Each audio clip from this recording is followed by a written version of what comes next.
प्रिय भक्तगणों, शनि देव को न्याय का देवता कहा जाता है। वे व्यक्ति को उसके कर्मों के अनुसार फल देते हैं।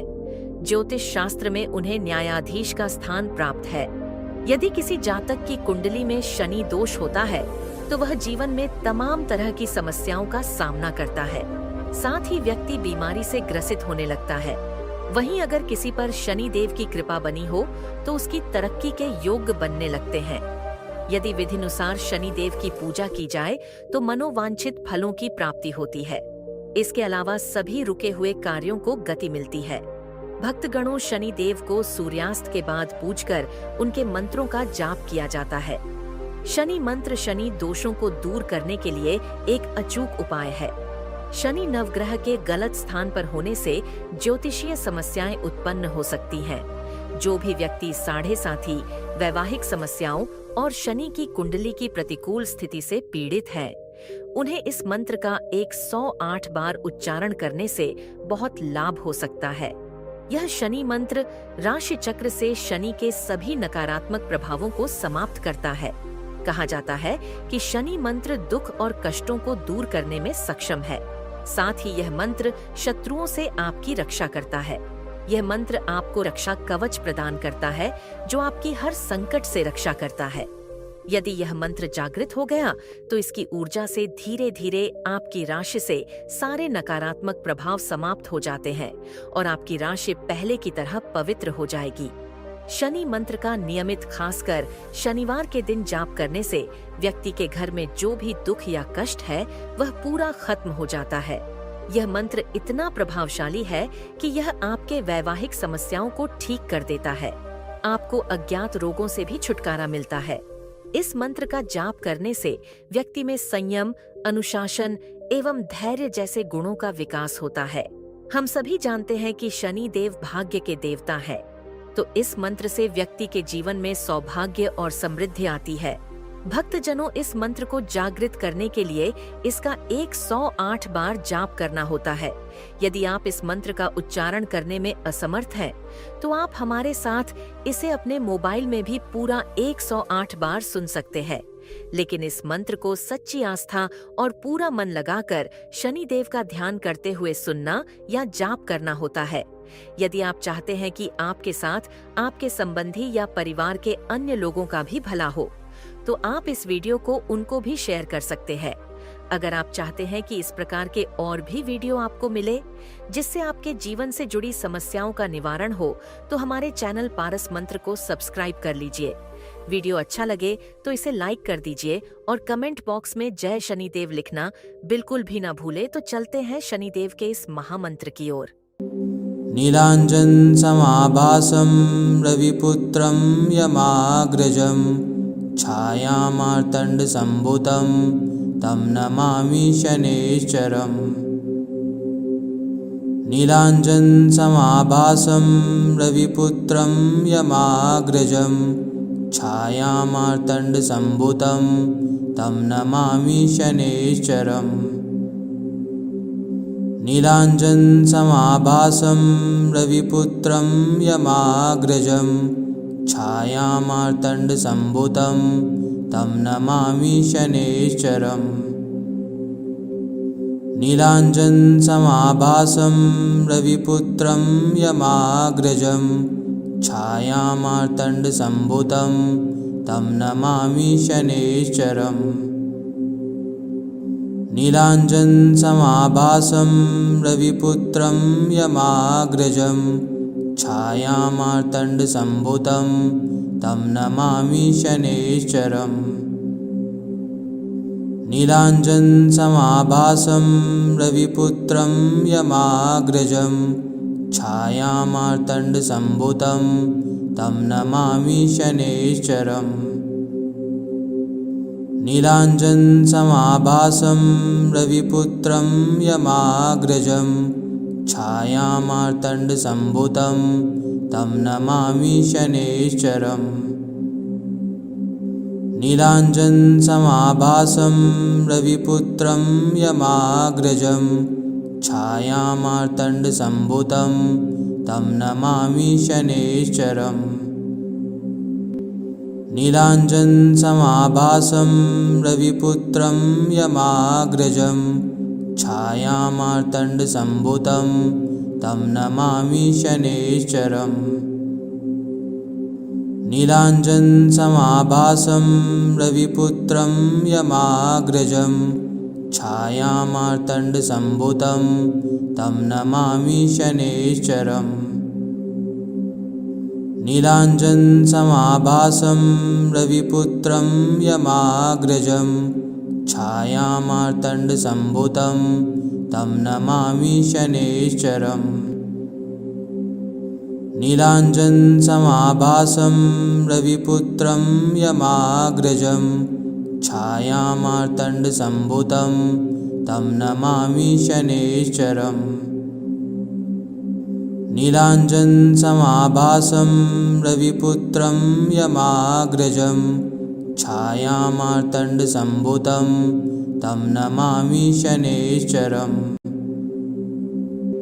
नीलाञ्जनसमाभासं रविपुत्रं यमाग्रजं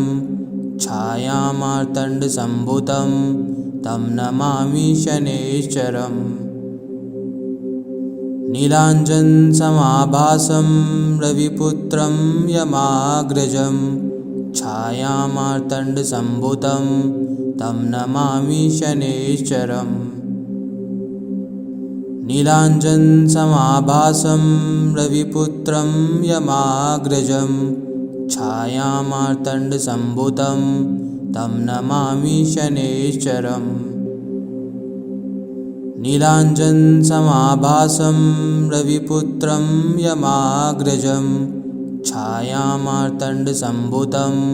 तं नमामि शनैश्चरम्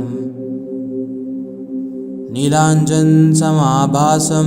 रविपुत्रं यमाग्रजं छायामार्तण्डसम्भुतं तं नमामि शनैश्चरम्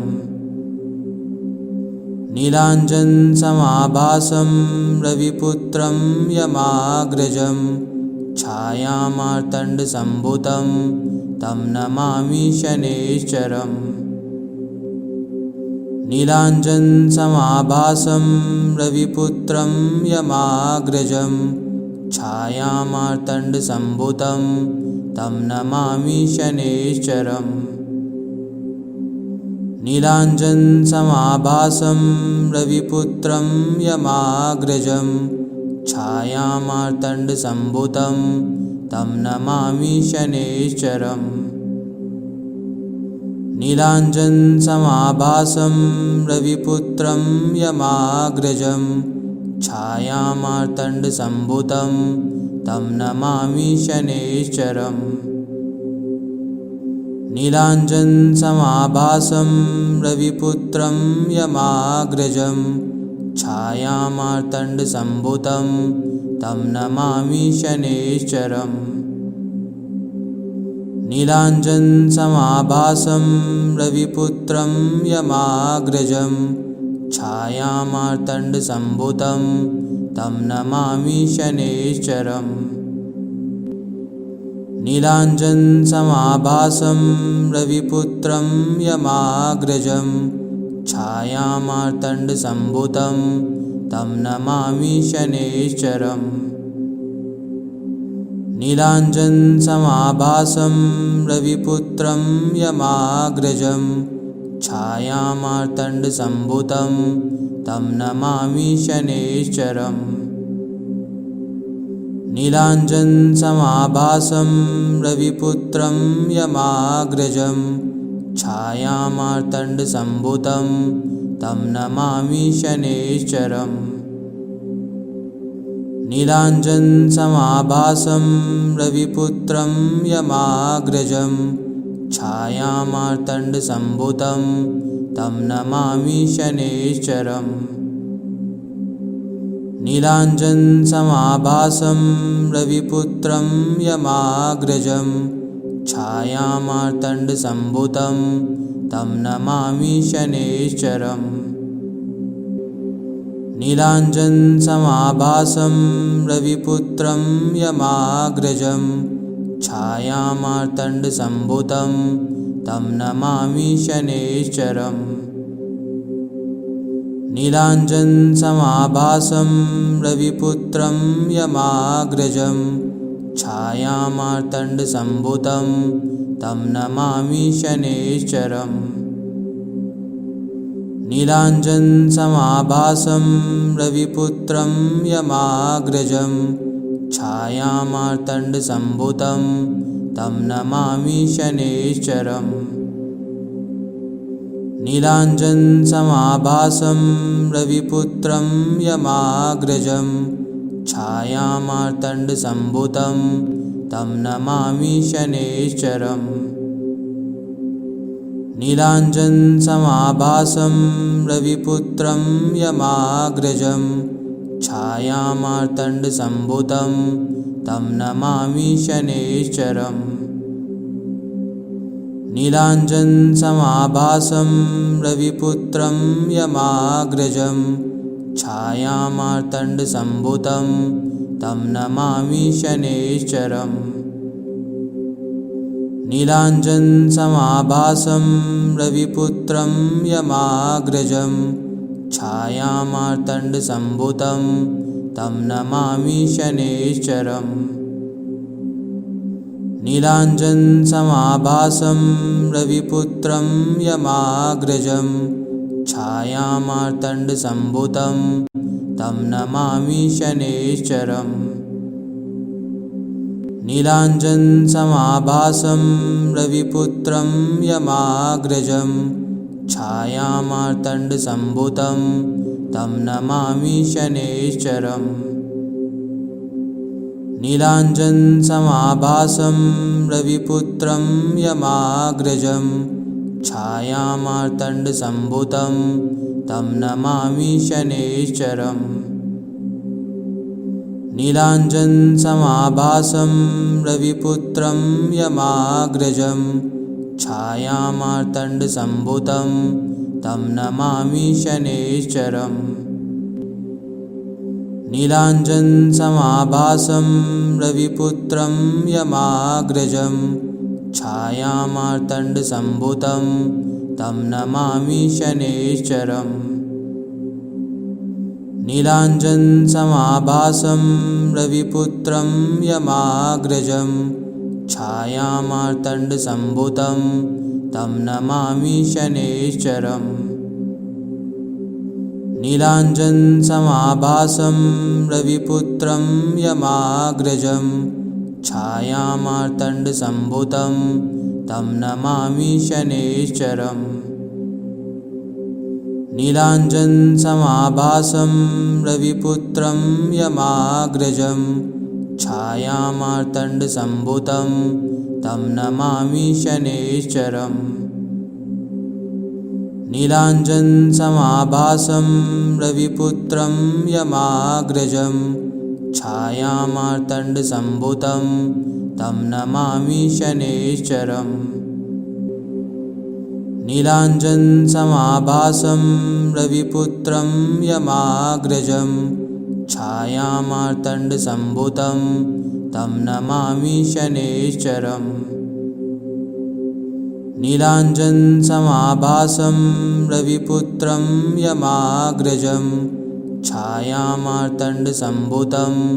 तं नमामि शनैश्चरम् नीलाञ्जनसमाभासं रविपुत्रं यमाग्रजं छायामार्तण्डसम्भूतं तं नमामि शनैश्चरम् नीलाञ्जनसमाभासं रविपुत्रं यमाग्रजं छायामार्तण्डसम्भूतं तं नमामि शनैश्चरम् नीलाञ्जनसमाभासं रविपुत्रं यमाग्रजं छायामार्तण्डसम्भूतं तं नमामि शनैश्चरम् नीलाञ्जनसमाभासं रविपुत्रं यमाग्रजं छायामार्तण्डसम्भूतं तं नमामि शनैश्चरम् नीलाञ्जनसमाभासं रविपुत्रं यमाग्रजं छायामार्तण्डसम्भूतं तं नमामि शनैश्चरम् नीलाञ्जनसमाभासं रविपुत्रं यमाग्रजं छायामार्तण्डसम्भूतं तं नमामि शनैश्चरम्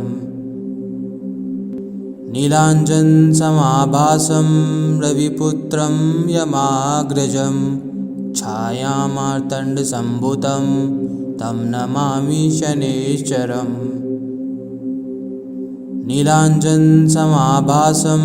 रविपुत्रं यमाग्रजं छायामार्तण्डसम्भूतं तं नमामि शनैश्चरम् नीलाञ्जनसमाभासं रविपुत्रं यमाग्रजं छायामार्तण्डसम्भूतं तं नमामि शनैश्चरम् नीलाञ्जनसमाभासं रविपुत्रं यमाग्रजं छायामार्तण्डसम्भूतं तं नमामि शनैश्चरम् नीलाञ्जनसमाभासं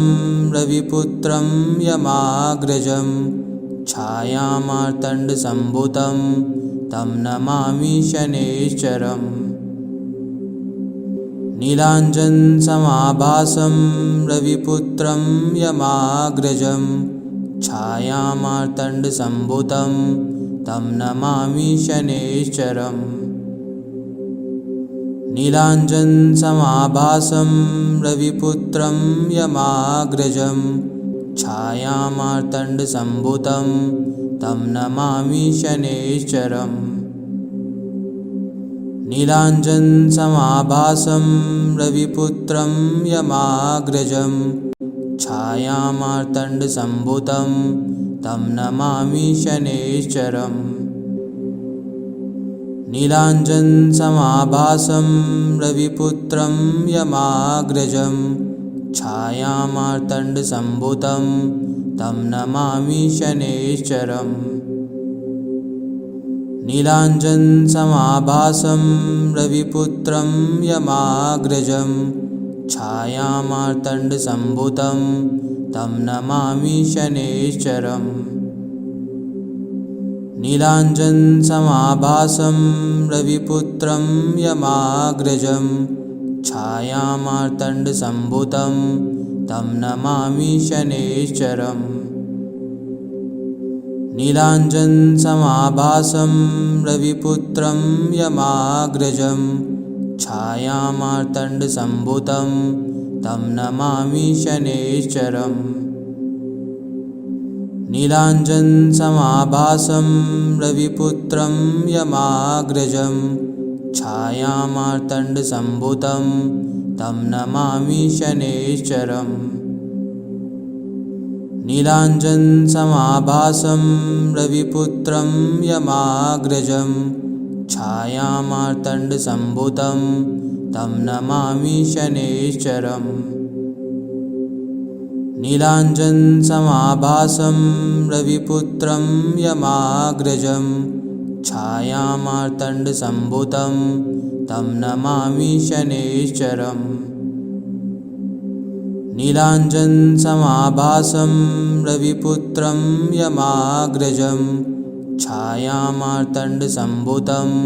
तं नमामि शनैश्चरम्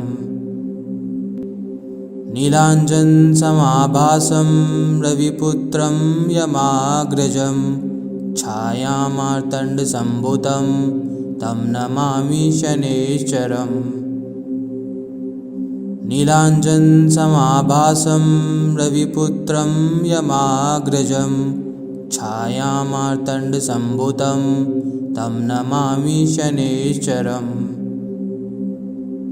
नीलाञ्जनसमाभासं रविपुत्रं यमाग्रजं छायामार्तण्डसम्भूतं तं नमामि शनैश्चरम् नीलाञ्जनसमाभासं रविपुत्रं यमाग्रजं छायामार्तण्डसम्भूतं तं नमामि शनैश्चरम् नीलाञ्जनसमाभासं रविपुत्रं यमाग्रजं छायामार्तण्डसम्भूतं तं नमामि शनैश्चरम् नीलाञ्जनसमाभासं रविपुत्रं यमाग्रजं छायामार्तण्डसम्भूतं तं नमामि शनैश्चरम् नीलाञ्जनसमाभासं रविपुत्रं यमाग्रजं छायामार्तण्डसम्भूतं तं नमामि शनैश्चरम् नीलाञ्जनसमाभासं रविपुत्रं यमाग्रजं छायामार्तण्डसम्भूतं तं नमामि शनैश्चरम् नीलाञ्जनसमाभासं रविपुत्रं यमाग्रजं छायामार्तण्डसम्भूतं तं नमामि शनैश्चरम् नीलाञ्जनसमाभासं रविपुत्रं यमाग्रजं छायामार्तण्डसम्भूतं तं नमामि शनैश्चरम् नीलाञ्जनसमाभासं रविपुत्रं यमाग्रजं छायामार्तण्डसम्भूतं तं नमामि शनैश्चरम् नीलाञ्जनसमाभासं रविपुत्रं यमाग्रजं छायामार्तण्डसम्भूतं तं नमामि शनैश्चरम् नीलाञ्जनसमाभासं रविपुत्रं यमाग्रजं छायामार्तण्डसम्भूतं तं नमामि शनैश्चरम् नीलाञ्जनसमाभासं रविपुत्रं यमाग्रजं छायामार्तण्डसम्भूतं तं नमामि शनैश्चरम् नीलाञ्जनसमाभासं रविपुत्रं यमाग्रजं छायामार्तण्डसम्भूतं तं नमामि शनैश्चरम् नीलाञ्जनसमाभासं रविपुत्रं यमाग्रजं छायामार्तण्डसम्भूतं तं नमामि शनैश्चरम् नीलाञ्जनसमाभासं रविपुत्रं यमाग्रजं छायामार्तण्डसम्भूतं तं नमामि शनैश्चरम् नीलाञ्जनसमाभासं रविपुत्रं यमाग्रजं छायामार्तण्डसम्भूतं तं नमामि शनैश्चरम् नीलाञ्जनसमाभासं रविपुत्रं यमाग्रजं छायामार्तण्डसम्भूतं तं नमामि शनैश्चरम् नीलाञ्जनसमाभासं रविपुत्रं यमाग्रजं छायामार्तण्डसम्भूतं तं नमामि शनैश्चरम् नीलाञ्जनसमाभासं रविपुत्रं यमाग्रजं छायामार्तण्डसम्भूतं तं नमामि शनैश्चरम् नीलाञ्जनसमाभासं रविपुत्रं यमाग्रजं छायामार्तण्डसम्भूतं तं नमामि शनैश्चरम् नीलाञ्जनसमाभासं रविपुत्रं यमाग्रजं छायामार्तण्डसम्भूतं तं नमामि शनैश्चरम् नीलाञ्जनसमाभासं रविपुत्रं यमाग्रजं छायामार्तण्डसम्भूतं तं नमामि शनैश्चरम् नीलाञ्जनसमाभासं रविपुत्रं यमाग्रजं छायामार्तण्डसम्भूतं तं नमामि शनैश्चरम् नीलाञ्जनसमाभासं रविपुत्रं यमाग्रजं छायामार्तण्डसम्भूतं तं नमामि शनैश्चरम् नीलाञ्जनसमाभासं रविपुत्रं यमाग्रजं छायामार्तण्डसम्भूतं तं नमामि शनैश्चरम् नीलाञ्जनसमाभासं रविपुत्रं यमाग्रजं छायामार्तण्डसम्भूतं तं नमामि शनैश्चरम् नीलाञ्जनसमाभासं रविपुत्रं यमाग्रजं छायामार्तण्डसम्भूतं तं नमामि शनैश्चरम्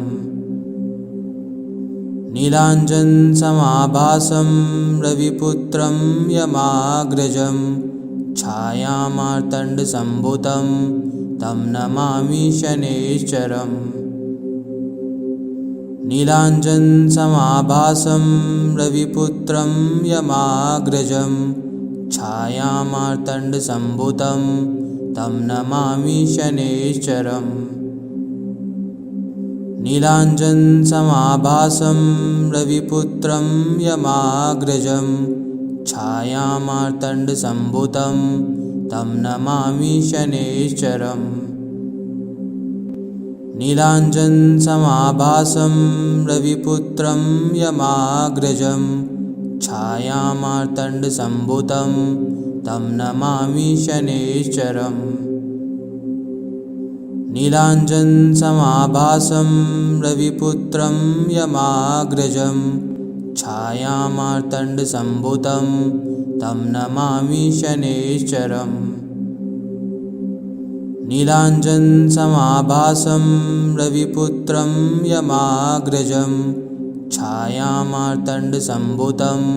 तं नमामि शनैश्चरम् नीलाञ्जनसमाभासं रविपुत्रं यमाग्रजं छायामार्तण्डसम्भूतं